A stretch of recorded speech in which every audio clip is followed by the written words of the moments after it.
Where in the fuck is it?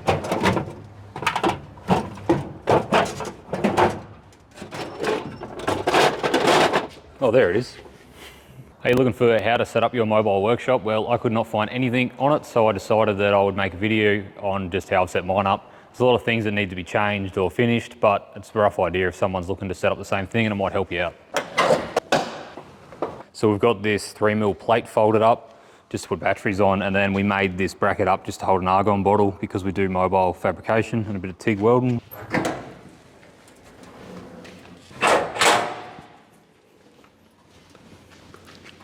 So this side doesn't look like much yet, but this is just where all the stock is. Up the top here is going to get heaps of containers to put sun plug washers and all these sort of grab kits that are just floating around in here. And then the bottom row holds all the oil, but it's not in there at the moment. You can tell it used to be white. I got a closed door respray on it, nothing spectacular. And then we painted inside it with some fence paint just to clean it up a little bit. So one of the problems we've got in here, which is why there's not much in here at the moment, is everything just slides around. That's why it's got these elastic straps everywhere. So we really need to just work out a better way to hold everything in there that isn't annoying to get out, because I don't want things tied down and then it just makes everything take too long. Up the top here, we've done the same thing with these containers, but they can still independently slide out, which is good when you want to get something out of the back of it like this brake clean, but it's a pain in the ass when it all falls around and stuff like that. So we've just got to work out a better way to store things pretty much. So this side we have a spring compressor, it's just a manual one, so we can do shocks and stuff like that on the drive. We've also got a 9 kVA generator. We do try and do a bit of mobile welding and fabrication and stuff, so I do have a 200 amp TIG. All the toolboxes in this were the cheapest possible ones I could find at eBay, because nothing will last in the back of the car. The amount of vibrations and that normally break the runners in them. So I just got the cheapest ones, and then when they break, I can just replace them and it's not gonna break the bank. The other thing is everything is lockable, because the drawers will just fall out of it if you don't lock it, and it will wreck the runners like we did on the back, one of the toolboxes. So we've got a vise here, it's a fairly big one. It does swivel and rotate, so you can do uni joints and stuff like that. And it's just mounted on pretty much a Ford Ranger tow bar tongue, so it can come out and rotate.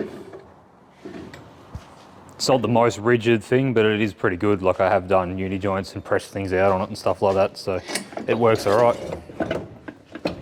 We've also got our corded angle grinders, because we do have the big Jenny.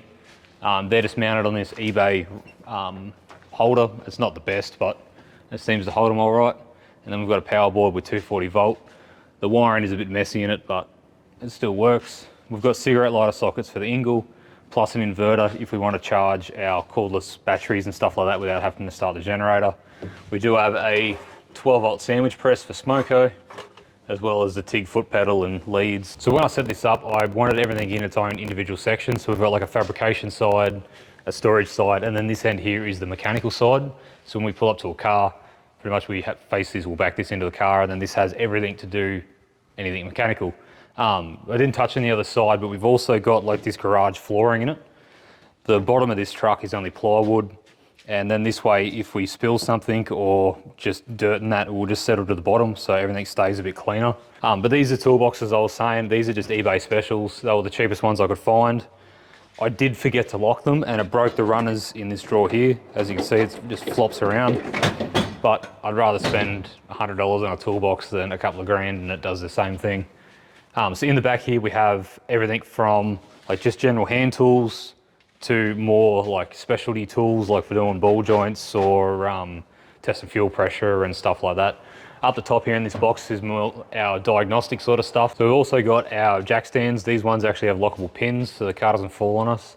We've just got these racks. This is just a wall rack that you made a Dyna bolt into a wall in a workshop, and then I just welded some RHS in between them and then just bolted it to the back wall. One of the things I couldn't find really anything on was what to do with like waste oil and dirty zones and stuff like that.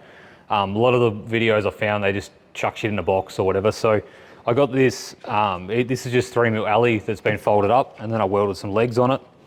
It just sits up against the actual tray of the ute, and it can be pulled out like within 2 seconds to clean it out. So all of our drain tins and all that sort of stuff will just sit in there.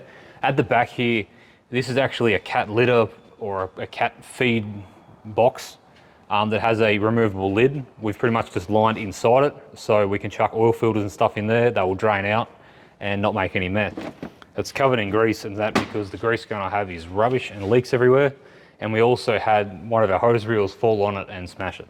Under our dirty zone, we have where our trolley jack lives. It's just a normal plain Jane jack on a bit of wood that I just stacked up so it would slide in there and be held like pretty much solid. Above that, we have air, and this will be water when we have a tank, but I've just got nowhere to put it as of yet.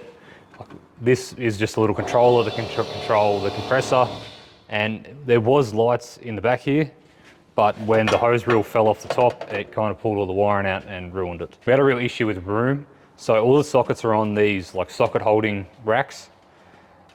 We did have a lot of trouble with them originally with them just falling off.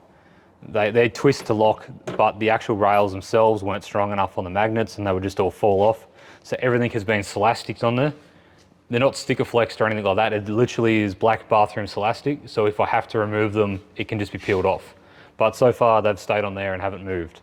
On this side, we have just these magnetic holders that hold all our brake clean and stuff like that. They're just a super cheap auto special and they're just magnetic to the wall. We had to get lower ramps because I've only got a full-size trolley jack.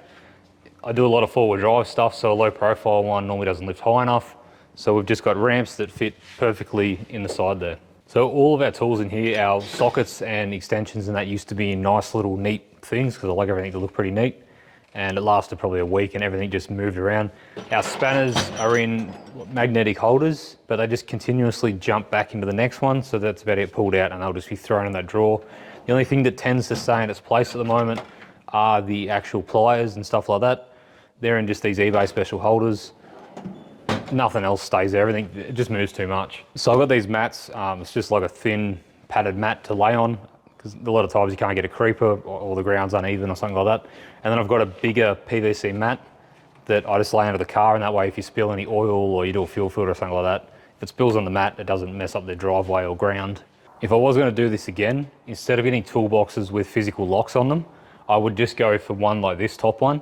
I hated it when I first got it, but it just has these rods that just slide in and actually stop the drawers from coming out, rather than these ones. Every now and then the locks won't grab properly and the drawers will just fall out of it when you're driving and destroy the runners, like the bottom one over that side. If you have any ideas or any questions on how we can do things differently, leave a comment down below. If you need any mechanical work or fabrication work around Deniliquin, give us a call, we can help you out.